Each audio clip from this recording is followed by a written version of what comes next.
지금 동대구역 광장에 박정희 대통령 동상 만들고, 그리고 용산에 이승만 대통령 동상을 만든다 하는데, 그러면 자, 일반인이 있잖아요. 정계에 입문해가지고 적어도 20년 동안 정치 생활을 해야지 그나마 정치 베테랑 소리를 듣는데, 윤석열이 같은 경우에는 지금 검찰지원장에서 운이 좋은 케이스로 정치 생활 안 하고 곧바로 대통령 자리에 앉았는데 어떻게 해야 됩니까? 일제시대 끝나고 6.25 전쟁 끝나고 이승만 시절에는 솔직히 말해서 대한민국 국민들 정신세계가 확고히 바로잡혀 있었고요. 동대구역에 왜 광장에 박정희 동상을 만드냐면, 박정희는 월 소득 2만 불 시대를 열었는데, 과연 윤석열 대통령님이 박정희 캐릭터랑 그 다음에 이승만 캐릭터를 도용을 해가지고 어떠한 식으로 자기 것을 만들어서 소화를 해가지고 대한민국 국민들한테 실현 가능성이 있는 정책 이론을 만들어서 도움을 주느냐. 근데 문제는 윤석열 대통령은 정치가가 제대로 된 정치가가 아니라서 제 생각에는 불가능하다 싶습니다. 그래서 어떻게 하냐면,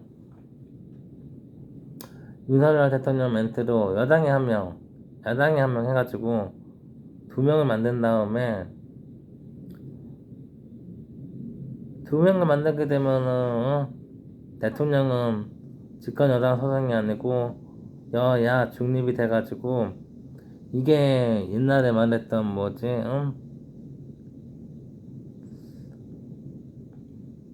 옛날에 뭐였더라 그게 갑자기 생각이 안 나는데, 갑자기 또 생각이 안 납니다 여러분.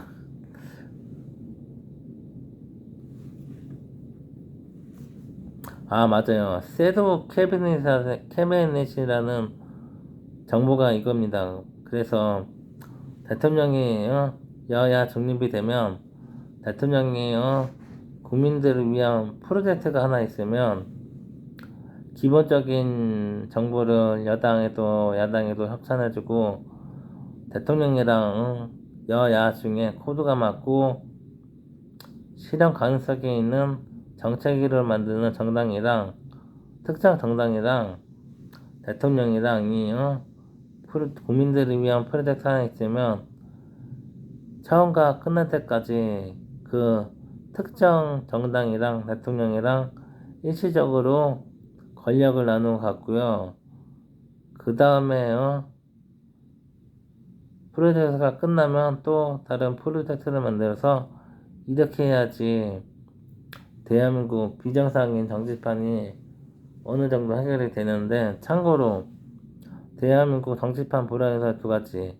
전남부터 박근혜까지 대통령이 당선이 돼 주변 세력들이 권력을 형성하면서 권력 다툼, 뇌물수여 및 부정부패 일으키고, 정권이 바뀌면 현 정권이 지나간 정권한테 보복 정치하는 거, 일명 강자가 약자로 없는 정치판.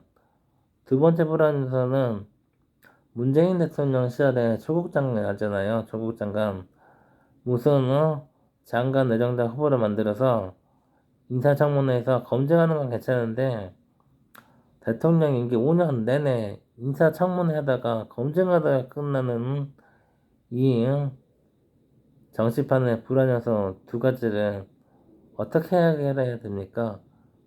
벌써 여당 편랑 가서 싸움질한 게